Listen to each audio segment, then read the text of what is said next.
Good morning, beautiful. It is your boy, Tellarknight, back here demonstrating another deck profile, just like the title said. The reason I'm doing so is because a lot of you have been asking me for an updated deck profile for the most competitive Tellarknight version that I can cook up, and I have been cooking, guys. And safe to say that I've been getting some really amazing results with this variant. This is the Mitsurugi variant, guys, something that's been using for a couple months. I've moved on from the Ryzeal version, been testing this out, and let me just say, I wish I was testing this a lot sooner, because this version is at its peak. This version highlights Diamond for the true boss monster that he is, and I'm going to demonstrate the deck profile for you guys, as well as if you guys are interested, I'll be doing a combo tutorial for you guys in the next video to show what the deck for the end board to see what it looks like. Before I jump in, I want to talk about the results for my envelope match that we just had at my locals. I went 3-1. It was a little disappointing that I did not get the envelope. Somebody went undefeated, but the guy that went undefeated, that was my one loss earlier in the rounds.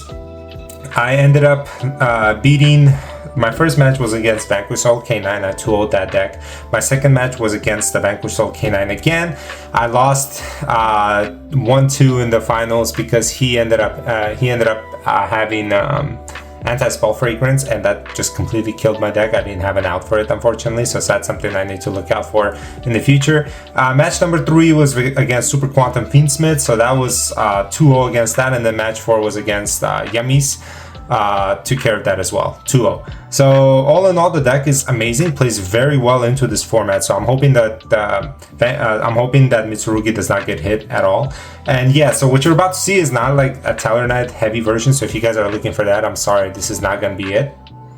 The version that this is going to be is actually a mix between Mitsurugi and Tellarknights, where Tellarknights are basically the engine. So like I said, so this is the best variant that you can run. I mean, at least to me, in my opinion. I'm not going to say this is absolutely the best, but the results speak for themselves. I've had very much success, very good success with this deck, and I honestly think it's the most competitive version. So let's go ahead and jump into the deck profile. As always, don't forget to smash that subscribe button. Let's get us up to 6,000 subscribers. I know we can make it there, guys. 6,000 strong before the support drops, okay? And if you leave 20 likes, I can drop a combo tutorial, okay? Here we go. So we're gonna start off with the Mitsurugi monsters. I really want to get this out of the way because this is the bigger engine now. It kind of takes the wheel, if you must, you know, because it does have one card combo. It's pretty busted. I mean, Habakiri itself is just full-on Tellarknight combo as well. I would love to demonstrate that for you guys, but 3 is definitely mandatory of this one. On reveal, it special summons a Mitsurugi from deck and then tributes one, and then that just gets your combos going, okay? We are running 3 of the little guys. I'll get into that a little bit later, but yeah, definitely a 3 of. Don't forget, when you guys are using this, to trigger their effects when they're attributed off. It's really important. We are running one of the other ritual. We are running Futsu. Futsu is a very good sticky card, 3400 big booty monster, and it gives you crazy recursion without doing anything. It's pretty nasty. They have to deal with it first before they deal with your board. And then we have Murakumo. Murakumo is just a Raigeki on legs, 3200 beat stick as well. It's pretty big, man. It's a great card. I honestly think that this card is the wow. It's like the amount of times Murakumo wins me games. It's insane. Okay, and then for the little ones, there are level 4s, and I believe that that's why the reason why this deck works so well is because they're level 4s. If they weren't level 4s, I don't think we'll be able to synergize with them. But because these guys are level 4s, we're able to kind of pivot and go into our Tellarknight combos with them. So this guy adds you a spell or trap from the banished or graveyard, which is pretty important. This one adds you a ritual monster from the deck, which is really good as well. And this one searches for the spell. So amongst them, they also have a destruction protection. So if they try to somehow destroy a monster on your field, which is a reptile, you can send these guys to the graveyard instead. It's pretty good. It comes up. So if they target 2 cards, including one of your reptile rituals, you can just send one of these guys as cost instead. And then for the spell cards, Mitsurugi Prayers. This card, I pray that none of these cards get hit, because Prayers is a really good card. It has a Mitsurugi, and then you take 800 in special. So it's a searcher and a monster reborn at the same time. And it's a quick play, so it's really good, and it tributes for cost. This card is busted. I love this card. Mitsurugi Ritual, I run a 1 of. If it was a pure build, you would run obviously 3 of, but 1 of is plenty. Ritual summons twice during the same turn, one from your hand, one from the deck. It's crazy. It's like brand fusion on legs. If they hit this to 1, I'm perfectly okay with it. And then you got Mitsurugi Magatama. This is something I wish I could have drawn into to kind of break their board. Tribute a reptile monster. It doesn't have to be a ritual, and then you pop a card on the field. Would come up against cards like what do you call it? Fragrance. Unfortunately, and then the Mitsurugi Mirror is a really good ritual summon from your hand or your graveyard, and then it shuffles itself back. It can chain block. So all in all, it's a great card.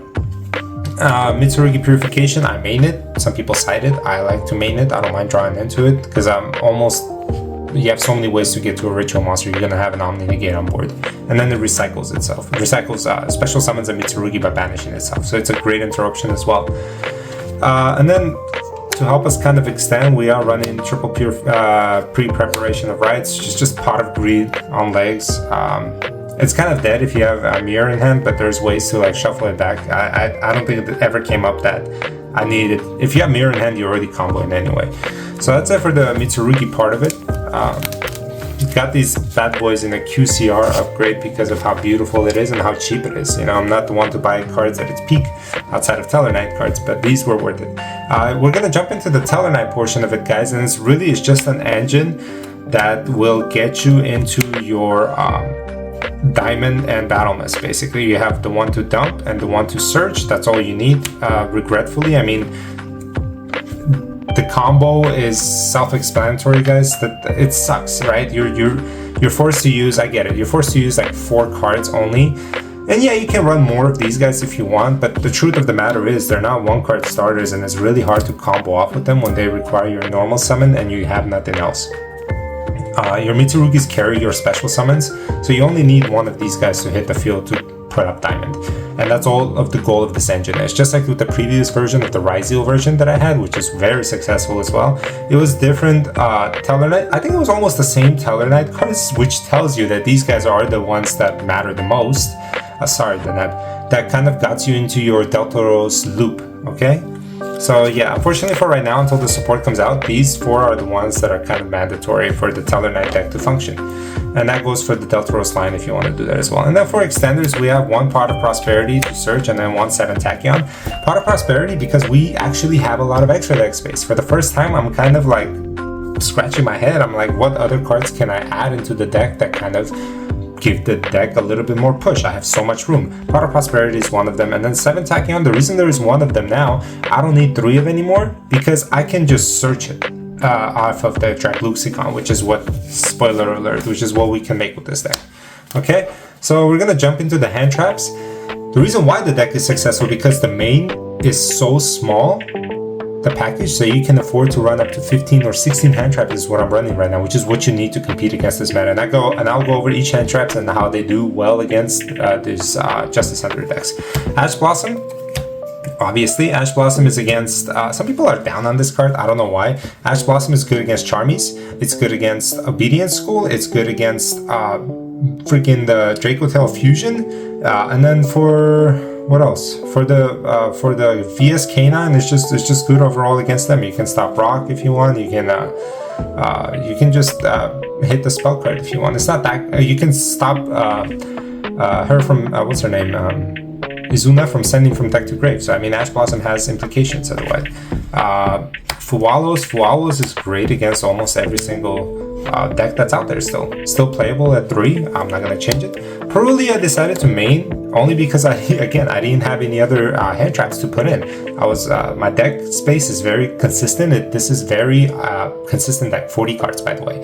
And the part of the reason is I have all this like flexibility to now use different engines, use different cards into the deck that I didn't have before. I didn't have to run too many like bricks in there, and instead I can run more hand traps, which does come up. Peruli is great against VS Canine. It does put in work against rogue decks as well. Just depending against, I mean, if you still play against Ryzeal, you can put in work as well. Ghost Bell, man, I'm thinking about bumping this card to 3. Honestly, I think Ghost Bell is very underrated. It's very good against Yummy. It's very good against VS Canine. It has its implications against what do you call it? And it's very good against the mirror, Mitsurugi. So I think I can even bump this to 3 confidently. I think this card is great this format. Ghost Ogre is the final girl that we have on here. Ghost Ogre is very good against face-up cards, like Anti-Spell Fragrance would have been great. Actually, it wouldn't work against Anti-Spell, my bad. But it would be great because they set up a lot of field spell. Yummy sets up field spell. Vanquish Soul has a continue. Vanquish Soul, if you actually hit the field spell, it kind of interrupts them altogether. They can't set up a full board. So it's a really good. And then against Blue Eyes, as always, it's still there. And then I am running double Nibiru. Nibiru is great in our deck because we don't mind tributing our own field during the opponent's turn because our boys come back after they're tributed and their effects trigger once they're tributed, right? So it's crap. You tribute a whole ritual monster field, they each search and special. It's insane, guys. Every time I resolve Nib against myself, I won. Double Imperm, Paradise Smasher is still a thing. I haven't faced against one, probably because I don't let them get to that point. And I don't think people make it that much. Anyway, so Paradise, so Imperm is there for that. Imperm is there for Yummy Snatchy if you can time it properly. Just still a very good hand trap. It's not a 3 of necessarily because you don't need that many. You want to see like different mix of hand traps, and right now like 16 count is pretty good. So that's it for the main deck, guys. 40 cards. We're gonna jump into our extra deck. For the Tellarknights, we are running 1 Caduceus. This is the same package that gets you into Diamond. 1 Caduceus, 1 M7 over Caduceus, and then you will bring out Battle Miss and Diamond. So these guys put in a lot of pressure. This guy makes everything dark on the board. This guy just negates and destroys dark monsters. Usually you have like 4 negates, 3 to 4 negates on this guy attached, depending on the situation. The thing is, you don't even need some of these guys. All you need is like a Caduceus to put a Diamond on top. It just depends which route you end up going. But yeah, Diamond puts in work, and the reason why I don't mind putting down Diamond now is because he's usually backed up with Habakiri now, and Habakiri reduces all the opponent's monsters by 800, so it's almost like giving him an 800 attack boost, which is 3500, which is pretty nasty. 3500 Floodgate, can't send from deck to grave, can't add from grave to hand. It's a pretty good complementary engine that I can play with the Diamond. I'm gonna leave him here because there are some cards that I want to talk about that help us go into the engine, into the Tellarknight, and that is Draglucion, because it's a rank 8. It's a Galaxy S Photon Dragon. If you have a Tellarknight in hand already, you don't need to go the 7 Tachyon route. You can just normal summon the Tellarknight. This is the way you do it. You special him off of 2 rank level 8s, you search your 7 Tachyon, and then you pivot to the Tellarknight variant, okay? But if you already have a Tellarknight in hand, like a normal summon, like Onukulai, you can just go Photon Lord to protect against an extra monster effect, and then you summon out Diamond that way. So these are pretty good. And then Hope Harbinger is what you can overlay on top of Draglucion. Hope Harbinger is actually sneaky good because it happened in the Vanquish Soul during damage calc. He tried to swing his 3k monster over Diamond just to get it out of the way, but he forgot that Hope Harbinger has a battle protection. You can detach a material from it and switch the attack to him, and then he do all the damage calc to that. On top of it, if another XC monster gets destroyed while he's on board, he gains the attack. So on top of being a spell negate and absorption, it's a really good monster, man. That's why I got an upgrade QCR version of that as well. Another tech card which I'm trying out, which is why I'm saying that this it's pretty interesting, right? Because we have all that extra deck space. Is a Dragluon, number 46. It's basically there to stop your opponent from activating dragon monster effects. They cannot activate their effects until the end of their turn. So it's like a Paradise Smasher at home in a way, but against dragon monsters. I don't have much experience against Dracotail. The couple of times I did play against them, I didn't do too well. So Dragluon is pretty interesting cards. I haven't gotten to use it yet. I'm gonna keep testing it out. If not, I'll just swap it out for an SP Little Knight. For the other level 4 extenders, or kind of level 4 monsters, we have a Masquerade for the 7 Tachyon. Haven't had the chance to bring him out. I don't think I'll need to. Exciton Knight is still good. If you somehow open 2 Tellarknight monsters, you can just clear the board and then pivot into your Mitsurugi engine. It's a really good card. I still play this wholeheartedly. And then King of Feral Imps to kind of help you go into your if you open Tellarknights, to go into your Mitsurugi board. Honestly, I don't make this guy. From what I've been playing a lot, because there's so many Mitsurugi starters, I usually lead with Mitsurugi and then pivot into Tellarknights, not the other way around. Fair enough. Last XYZ, we have Sky Crisis. Sky Crisis is actually good in here because Diamond falls right under Sky Crisis, so it doesn't negate your own Diamond. Your Diamond can still like negate their monsters, 2700, which is beautiful. Even because when Habakiri is on board, which is 2400, you have Habakiri and you have Diamond and you have him, like they're not getting over your board. And then the best part, if you have prayers in hand and you summon him to clear the board, and that's all the push you can do during your opponent's turn, you can combo off again with a quick play prayers. And then for the links, guys, we are running IP Masquerena, and our targets for IP Masquerena is Dynamundo, obviously, for the ritual recursion. And then I'm trying out the Gorgon of Zilphotopia, Zilphotonia. I kind of butchered that name. I want to see how this does. I believe in this card. I feel like it has very good implications. It's a very complicated card. You bring it off of IP, and basically when your opponent kind of sets up board and threatens battle phase, you just go IP. They think you're going Dynamundo or SP, but no, you're going Zilphotopia. Once it hits as Chain Link 2, it'll negate all monster effects when they try to activate them, and then it gains attack plus 100 of all the monsters that this card points to. And if it doesn't point to any cards, it cannot be destroyed by battle or card effects. So a pretty nasty card, guys. I'm looking to experiment a little bit more with this. On top of it all, it's a reptile, so it has recursion with prayers. And other cards that can reborn reptiles, which I think Futsu reborns reptiles, if I'm not mistaken. I gotta look into it. But anyway, this video is getting too long. Let's jump into the extra deck. Side deck, sorry. For the side deck, guys, we are running triple Lancia. I did not get to face any Malice players, but I know they're still out there. Maybe it's PTSD talking, but I believe they're still out there, okay? The deck is still functional. We have double Droll. Droll is against the mirror, against any rogue decks that still run this, and against, I guess, VS K9 is still a very good card. Awesome is that for that time burn, has come up, and whenever I side it in for time, it always comes up. Retaliating Sea is not only good against Dracotail, it's actually very good against Yummy, because Yummy relies on its graveyard as well. And speaking of Retaliating Sea, once they out that, it's a level 4 by the way, which has synergy with us yet again. You can bring out Contact Sea. Contact Sea, I brought this out against the Yummy player, completely shut down his board. Just when you do so, make sure you bring this guy out before they go into Snatchy. When you bring this out, they're forced to go into SP. Do not trigger any monster effects unless you're ready to get rid of their board. Because once he chains SP Little Knight to get her out of that extra zone, then they can bring out Snatchy. If you force lock them and lock themselves into SP Little Knight, they can't do anything. So that's a little tip from me to you. Triple Tactics Talent, and then Call By. Taking a page out of Triff's book, it seems to work. I mean, it's honestly, you want to see more hand traps than Call by the Grave and Talon going second or going first. I mean, either way, it doesn't matter. I like these ratios. And then Triple Judgment. These are the last 5 cards I just showed. You're gonna sub them out for the Charmies when you're going first. Yeah, Judgment is self-explanatory. Still a pretty good card. I love this card. Yeah, that's about it, guys. That's the deck profile for your 2025 Mitsurugi Tellarknights, and that'll be the continuous version into the regionals and into the YCS, unless a ban list just completely decimates my deck and then I'm forced to scramble last minute. Thank you guys so much for watching. I hope you enjoyed this video. Leave comments, subscribe, share this video with all the other Tellarknight enthusiasts, or if you have a Mitsurugi player that wants to experiment a new engine, pitch them some Tellarknights, guys, because Diamond is a detonator on steroids.